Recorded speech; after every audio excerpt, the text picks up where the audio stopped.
A very good morning, brothers and sisters. Namo Buddhaya. Today's topic talks about happiness. Are you happy so far? Now, we all learn very much in the Buddha's teachings that life is full of dukkha. That means devoid of happiness. And dukkha basically is translated as unsatisfactoriness. That means you are unsatisfied. And because of that unsatisfactoriness, the feelings of happiness does not arise. So dukkha derives its origin from desires. And that's why when this question was posed to the Buddha and says, what is happiness? And the Buddha mentioned that happiness is ego. That means the emphasis of I. I am so and so. And because of this I wants, this I desires, this I craves. And hence, when you have that thought grabs inside the mind,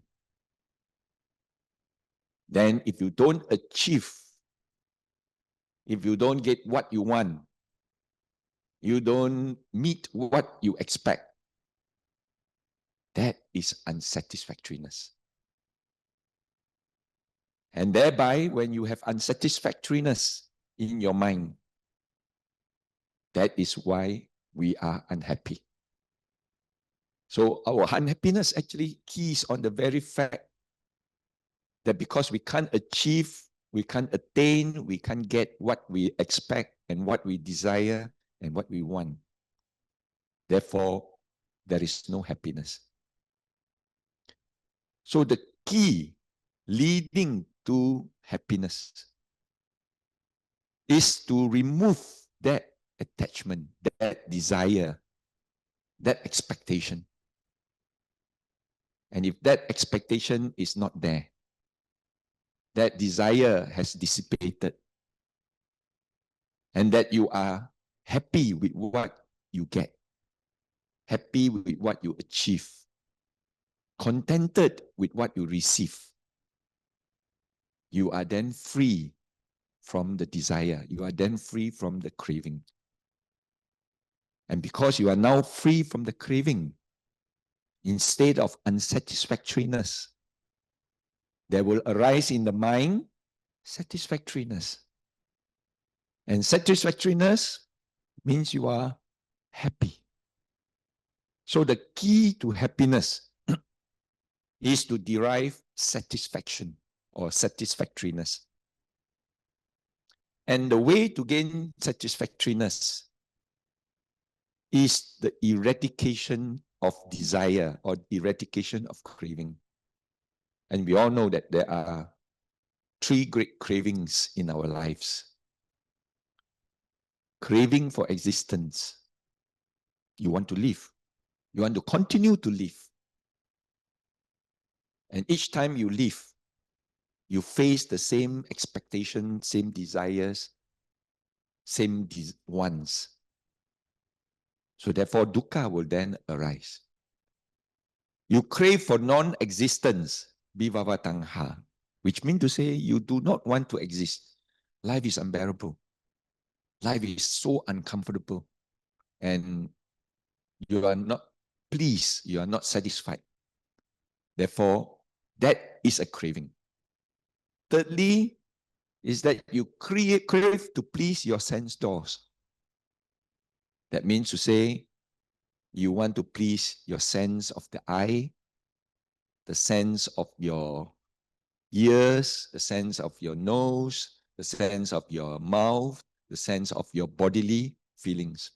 So therefore, your seeing, your smelling, your hearing, your tasting, and your touching. And each time you adhere to these sense doors, there will always arise these three evil roots of unsatisfactoriness. And that is called greed, hatred, and delusion. Tan, hen, fan now. Whenever you use one of the sense door, the mind, when they see, seeing is a door. It's a sense door. But the eye does not do anything. It passes the message to the mind. The mind is your base. Then the mind, seeing that it is beautiful, pleasant to see, the mind say, see some more. Eyes open bigger. The neck stretch longer. Then you move. You act. You want to satisfy that greed. But knowing that greed is limitless. There is no end to greed. Today you want this. And you say, I will be satisfied if I can get this. Like a small boy, when your parents give you the first bicycle, where you say, I'm the most happy person in the world. But that happiness do not last, because that limitless satisfaction is not met. The more you see, the more you want to see. The more you want to see, the more you want to see. So therefore, it leads from one level to another. Today, a bicycle will be good enough. Then later on, you say, no, I think motorbike is better. Got motor. Then you say, 2 wheels not enough, must 4 wheels. Then a car. And then after that, wheels not enough, must fly. Then you have a jet plane. And then you keep on desiring. But there is no end. That's why greed is unsatisfactory. Then when the eyes see a very unpleasant thing, an ugly object, things which you do not like to see, but it appears in front of you, then the mind turns into hatred, turns into anger. Hen, that means you hate, you don't like it. And the more you hate, the more hate you get. It's continuously from one tier to another, and it is limitless. So there is no end to hate. If you continue to hate, it's like the Israeli kills the Gazans. The Gazans then start to kill back the Israeli. Then the Israelis say, because you kill me, so now I must kill you back. And it continues, and hatred doesn't cease until love alone. That's why the Buddha gave us, hatred is not overcome by hatred. By love alone is hatred cease. But as long as your mind grabs on hatred and dwell on hatred because of trying to satisfy the sense doors, then hatred will persist and become very unsatisfactory. The moment you have greed, the moment you have hatred, the mind is unsatisfied. If it's unsatisfied, then it will lead to unhappiness. Now, sometimes we get both. A pleasant object and an unpleasant object both come same time. And when that happens, the mind doesn't know what to do. The mind cannot decide whether to see some more or not to see some more, whether to go or not to go, whether to do or not to do. Fun now. Delusion. Unsettled. And that state of mind is also unsatisfactory. So therefore, the moment you're attached to any of your sense door, either seeing pleasant things and unpleasant things, or hearing pleasant words or unpleasant words, smelling pleasant smell or unpleasant smell, tasting pleasant taste or unpleasant taste, touching pleasant touch or unpleasant touch. Whenever our mind dwells on this five sense door and cling onto it, there will always arise in the mind greed, hatred, and delusion. And that is unsatisfactoriness. And the mind will then sink into what we call unhappiness. That's why the Buddha says, happiness is free from ego. Happiness is free from desire. Happiness is free from craving. So that is the nature of craving. So as we start to learn to release, as we start to learn to detach, as we start to learn to renounce and letting go, then that unsatisfactoriness slowly subsides. Of course, in its place, it will then arise what we call happiness. So the way to move towards happiness is to free yourself from craving, free yourself from desires, free yourself from expectations, and accept, be contented, be simple, and be able to manage all the changes and difficulties in your life equanimously. And that is our nature of practice as a Buddhist. We are trying to condition this mind to slowly free ourselves. When we practice the Noble Eightfold Path, which is part of the Four Noble Truths, we are actually applying a formula towards the resolution of unhappiness that will then lead us to happiness. What is the Four Noble Truths? The Four Noble Truths is, you see craving, you see dukkha, isn't it? You are unhappy. What was the cause of unhappiness? What causes that unhappiness in your mind is that you must be attached. You must be clinging and craving for something, some expectations, some achievements. And if you can cease from that craving, then that dukkha will then disappear. Dukkha, what you call the causation of dukkha. And if you cease from the causation of dukkha, and finally, the fourth noble truth, the path that leads to the cessation of the causation of dukkha. And this is the four noble truth. Whenever you are unhappy, tell yourself, yes, I am unhappy. What was the cause of this unhappiness? Try to trace it. Definitely it's going to link to something which you were expecting to happen, but it didn't. You were linked or attached to something which you want to be permanent, but it doesn't. It changes its form. It changes its mannerism. It changes the way that it is being done. And therefore, if you want something which is permanent, then you are going to be unsatisfied. Anicca, impermanence. Anatta, there is no permanent entity for you to arrest. But if you want to arrest and say, stop, don't change, remain like this all the time because I want you to, you are going to be disappointed because everything changes. And that is called dukkha. Anicca, anatta, dukkha.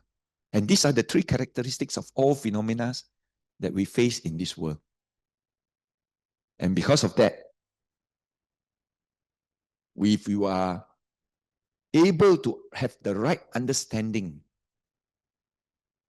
of these characteristics and be able to see things as they really are and says, well, everything changes. There is no permanentness that I can hold. Therefore, I'm prepared to let it go. I'm prepared to release myself from the attachment and from the craving. Then there will arise a sense of cessation of desires, and thus arising what we call happiness. So key to happiness is basically this simple fact. So if you're unhappy, you just have to look for where is the causation and what are you expecting. And if you can let it go, then you will then be free from the unsatisfactoriness. And there arising satisfactoriness. And satisfactoriness means happiness. Okay? And when we do and practice our Noble Eightfold Path, when you're doing right action, are you happy? When you are doing right speech, are you happy? When you have the right morality in life, are you happy? When you have the right concentration and the right mindfulness guarded all the time in your minds, are you happy? And when you have the right thoughts, the thinking processes is in the right direction. And when you have the right understanding about life, the purpose of life, and what you ought to do and what you ought not to do. And when your path is clear, is your mind happy? So these are the concept of happiness according to the Buddha.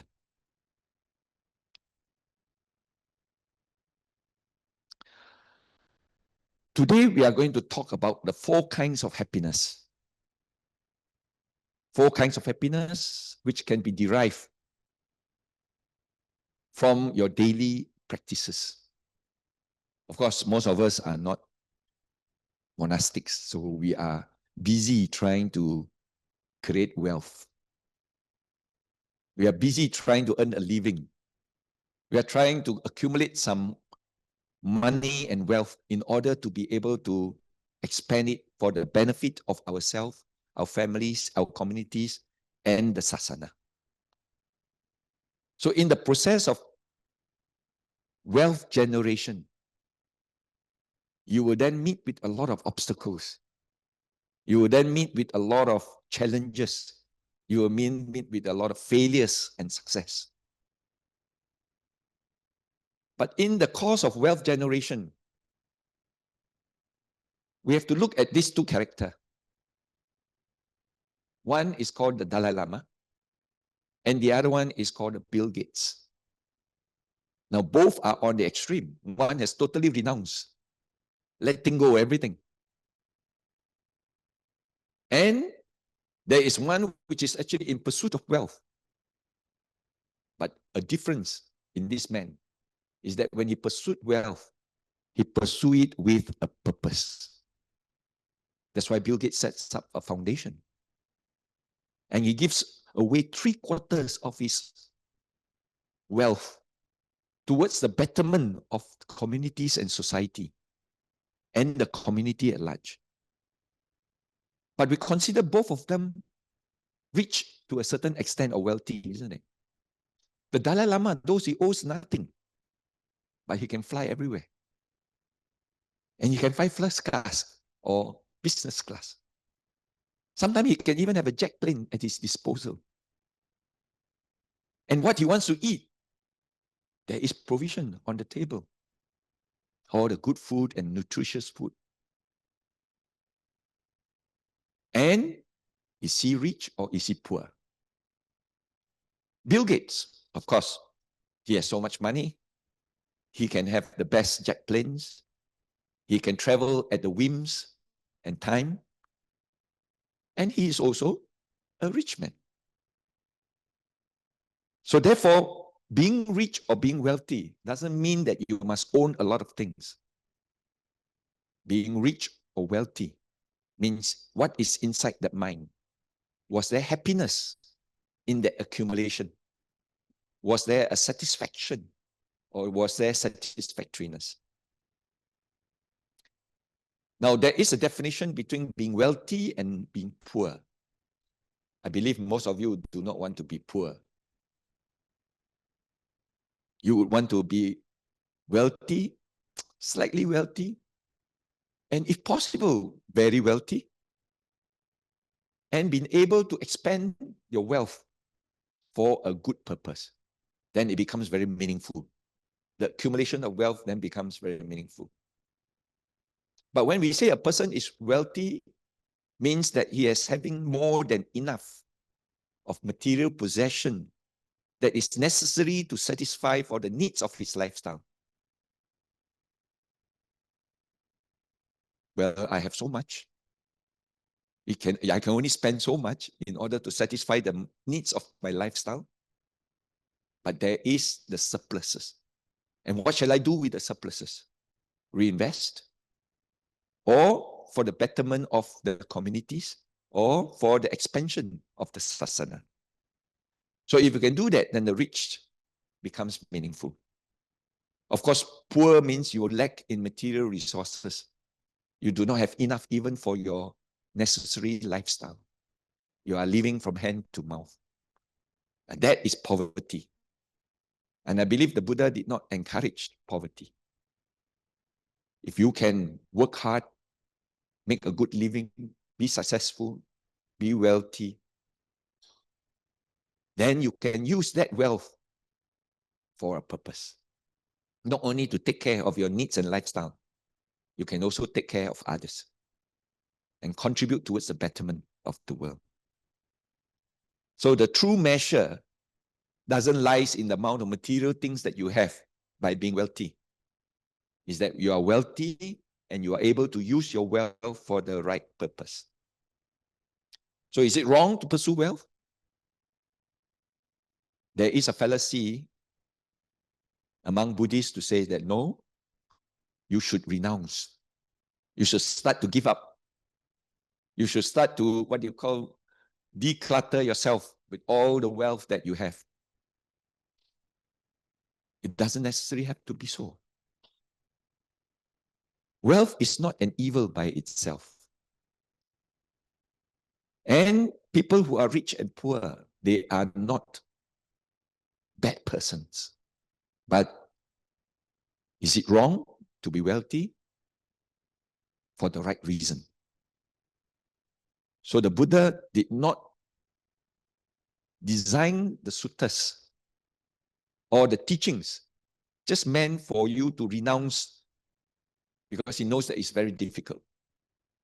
It then designed the suttas to say that, well, if you continue to pursue wealth, there are certain limits and certain bliss and certain happiness that you can accrue if you do certain things. And therefore manage your wealth well. So not only do you generate wealth, you must also learn how to manage your wealth. So we all know that poverty is suffering and wealth management is very important. But in the pursuit of wealth, the Buddha has mentioned that in order to practice the right morality, you must have the right livelihood. Right? That means you earn your living in ways that are not harmful to others. The Buddha advocates 5 types of professions or business, which we should always avoid. Not only these traits bring harm to many, these jobs also obstruct our quest for happiness. We may feel happy when we are able to, what you call, get a lot of income and revenue from all these illegal trades.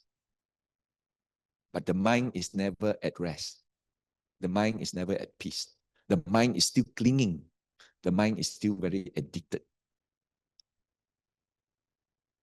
So therefore, the Buddha says 5 traits that ought not to be plied by a lay disciple are trade in weapons, trade in human beings, trade in flesh, trade in intoxicants, and of course, finally, trade in poison. These are the 5 no-nos. Avoid them because this does not lead to happiness. It leads to a lot of negativities, a lot of suffering, and a lot of unhappiness. So what is right livelihood? It means that you do not practice yourself as a professional killer. I don't think many of you are, or any one of you are. And it also means not joining the military, except, of course, perhaps as a medic, not running scams, which is now very famous, not entering life as a prostitute, where it is not, even when it is legal, not engaging in false advertising or promotion, and of course, try to avoid serving alcohol or marijuana when it's legal. So we always say that if you are in the right trade, in the right livelihood, and the wealth that you accumulate from the trades that you are involved in, it is not wrong to pursue wealth. But when you pursue and create wealth, you must also learn to give it away as dana. And that is where the purpose comes in.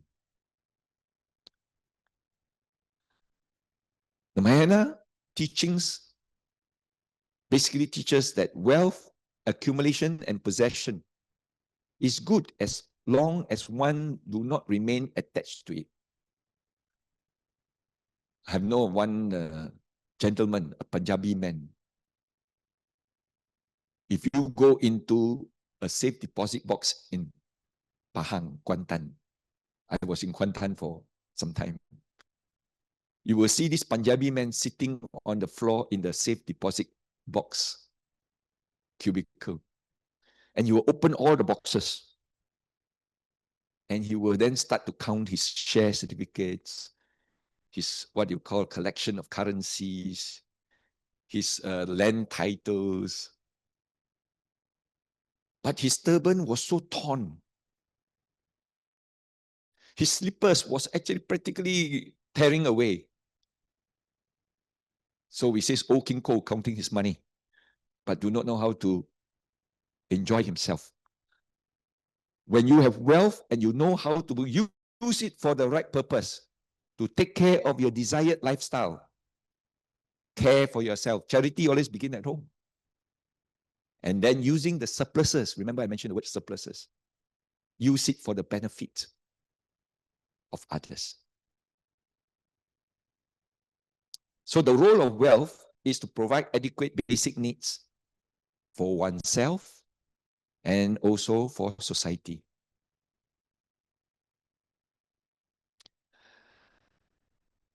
So what do you use your wealth for? You use it for expenditure of food and clothing. You use it for the maintenance of your parents, wife, children, and servants. You use it for illness and emergencies. You use it for charitable purposes and for the performance of the following: treating one's relatives well. Also, treating your visitors if they happen to drop by to visit you. Offering alms in memory of the departed. Offering merits to the deities and paying of state tax in due time. They always say that in life there's two things very certain. One is called death, the other is called tax. You cannot run away. So, and tax law is basically very simple, you know. You may owe tax 10 years ago, but you are still liable to pay today. There is no limitation or any limitation of period. And this is in the Patakama Sutta. So the Buddha did not tailor the suttas just to ask you to renounce and become a monk or a nun. The Buddha has many suttas that tells us in order to gain happiness in life, you need to manage the accumulation of wealth and also the managing of your wealth and expend it correctly. But there are 4 kinds of happiness that can derive from wealth. So in the Digajanu Sutta of the Anguttara Nikaya, the Buddha mentioned that there are 4 kinds of happiness. What are they? Atisukha, the happiness of having ownership. Remember, you all buy your house not in cash, isn't it? You're all on loans. You buy your cars also on loans. Sometimes you buy your mobile phone also on loans. We are all in time in debt. The moment you finish paying your last installment, how do you feel? What a relief. Happiness. Then you get yourself into another loan.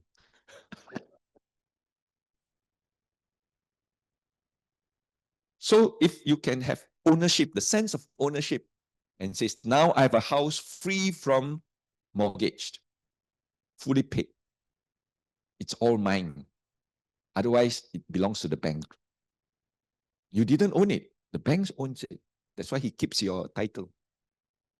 Finally, the title is released to you. If that happens, then don't buy another one and get into debt again. If you can. Of course, we always say that once you retire, make sure that you've settled all your loans if you can.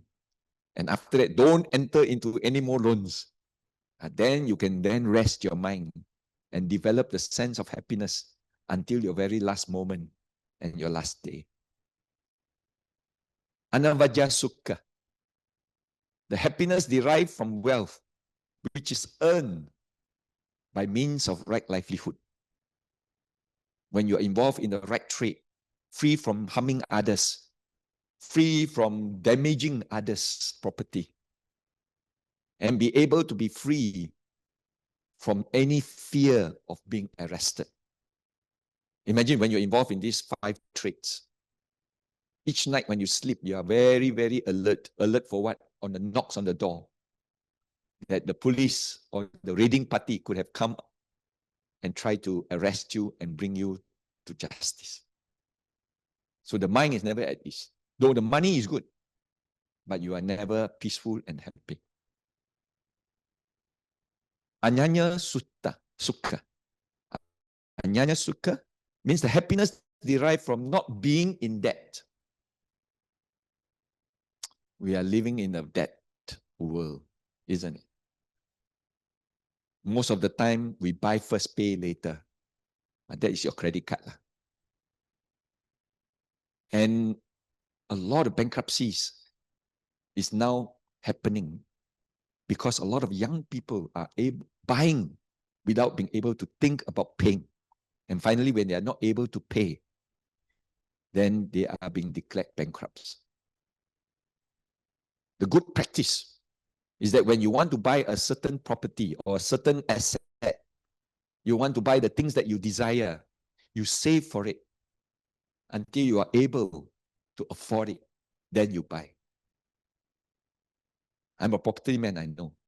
We are trying to ask the young graduates to buy a house. Before they could even earn, they already buy a house. So they pay the house mortgage, they pay the car mortgage, they pay the mobile phone mortgage. Suddenly, at the end of the month, they got nothing to spend.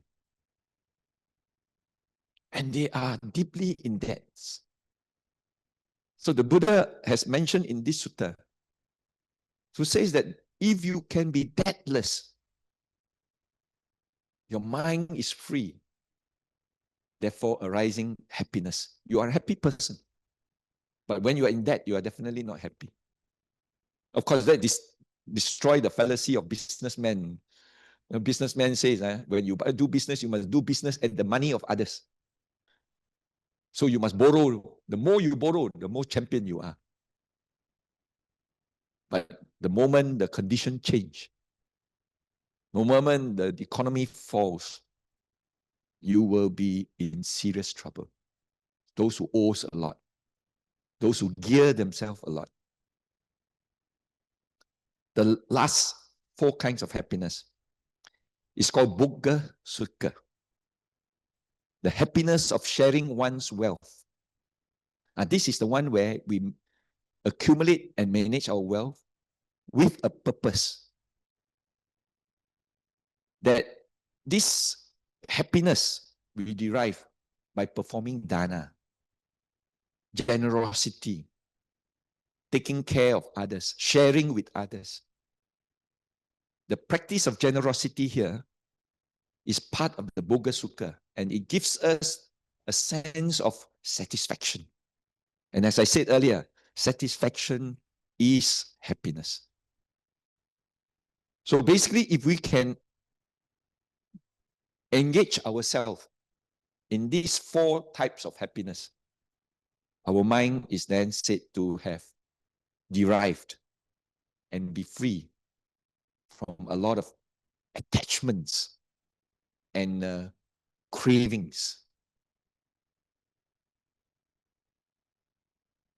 So these 4 kinds of happiness can be attained in the 4 seasons or the 4 occasions. Which 4? The bliss of having. That means to say ownership. The bliss of using it, the wealth that you have gained. The bliss of debtlessness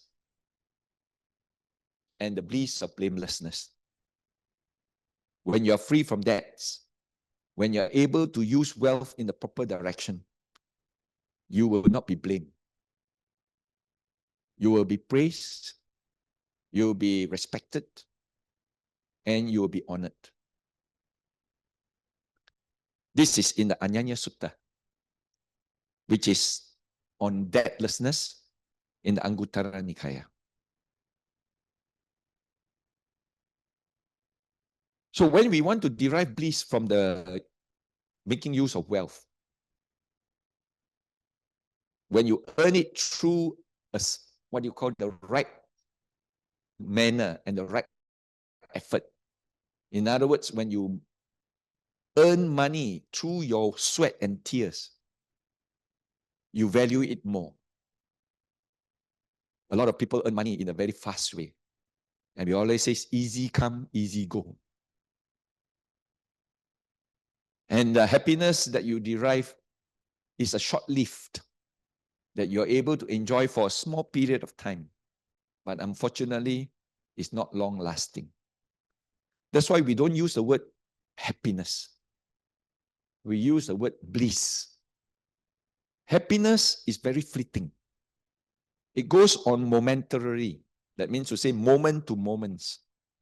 You feel happy, but when the object starts to fade away, when the items that you are adhered to starts to deteriorate, when the new car that you have eventually turns into an old car after 5 years, where was the happiness that you arrived from the very beginning right up to the end?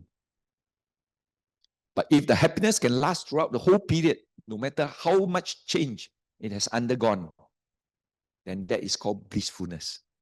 The ability to accept change is called blissfulness.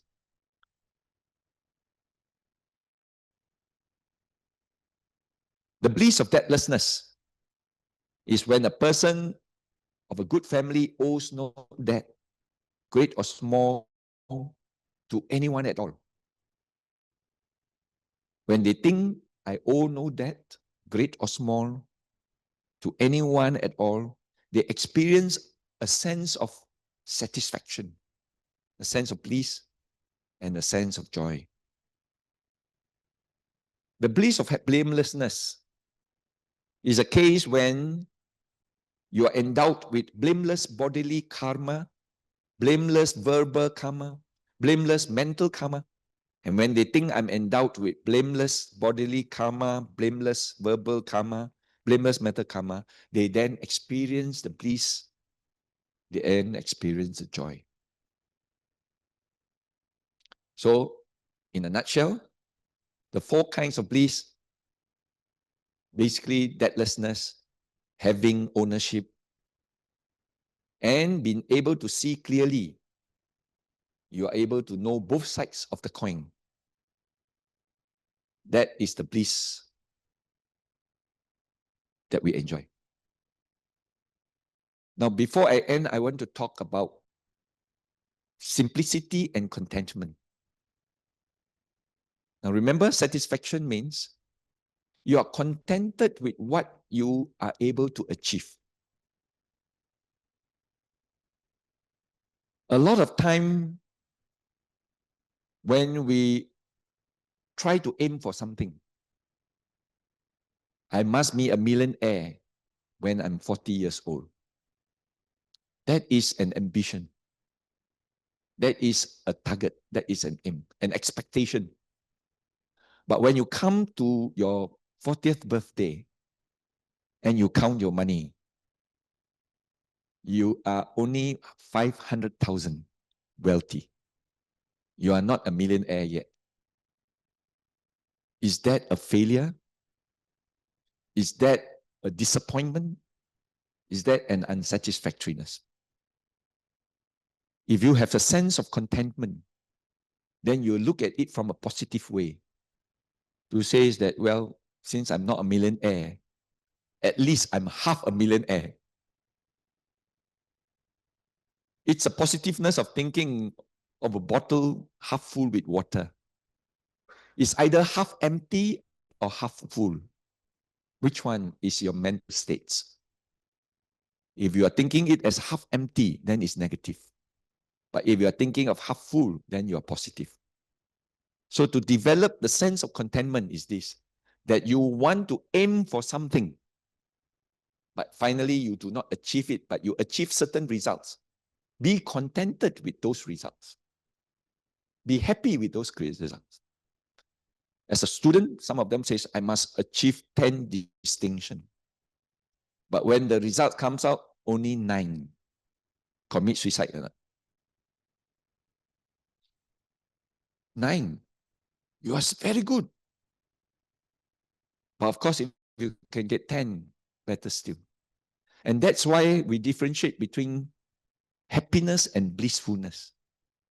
Happiness means you get happy, right? But it is very short-lived. Blissfulness means it's very long. But blissfulness comes from the fact that if you cannot achieve it, you are still happy. That is called blissfulness. That means to say, you are contented with what you get. And that kind of happiness you get from that contentment is called blissfulness. Then simplicity is that, are you able to accept the conditions that you are in, knowing that there are a lot of changes in our lives. From a young person turn into an old person. From a healthy person turn into a sick person. From a person who is alive turns into a person who eventually passed away. These are changes, and these are the inevitable changes that we experience. And no one can escape from this. But when we come to the point and experience this, are we able to manage it? Are we able to say that, well, I'm living moment to moment. At this moment, I'm still alive. At this moment, I'm free from sickness. At this moment, I am what we call healthy. I am alive. So you have what we call the four stages. Healthy, free from what is called, suddenly I got jammed. Free from disease, sickness, healthy. Then the other one is old age. You are what you call growing old, yes, but you accept old age as part and parcel of a simplicity, what you call a way to carry on the process of nature. So old age, sickness, and of course, when you are about to pass away, you accept that, well, everyone eventually has to pass on. And if that kind of thoughts arise in the minds, the ability to accept these changes, then the mind is never disappointed. The mind is never unhappy. And there are these times when we are able to accept our old age, our sickness, and our death as moments which we are blissful. because we accept the changes that has taken place. So the importance of contentment is a very important nature of our minds. That we are able to sing that there is nothing for us to dwell on in order to be disturbed. And once you are contented, it will then lead to a peaceful and developed society. And contentment also reduces the feelings of inferiority amongst people. You will not feel inferior because basically, even if I'm famous, even if I'm powerful, even if I am strong, but I am able to accept the position that I am in. Contentment also helps to eliminate jealousy and envy. Since you are able to accept the position you are, you do not compare. So there is no comparison. You are not in a rat race. And therefore, if you are not comparing, then you have no envy. You have no jealousy. Contentment also promotes tolerance. A lot of times, we as Malaysians, we want to have harmony in this country. But in order to have harmony in this country, we must tolerate sometimes certain inequalities. And you still do enjoy the remainder of what we can achieve. And because you are able to tolerate inequalities, you then feel peaceful about the situation.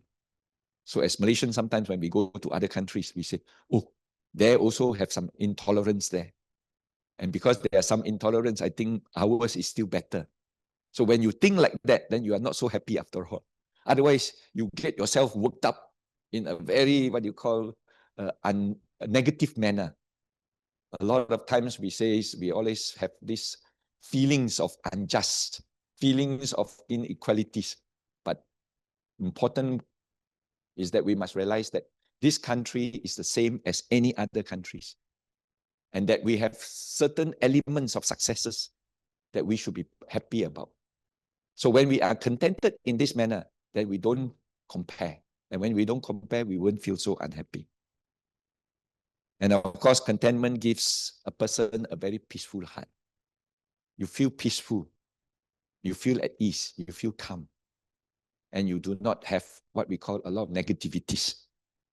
And I think this is the nature of practice.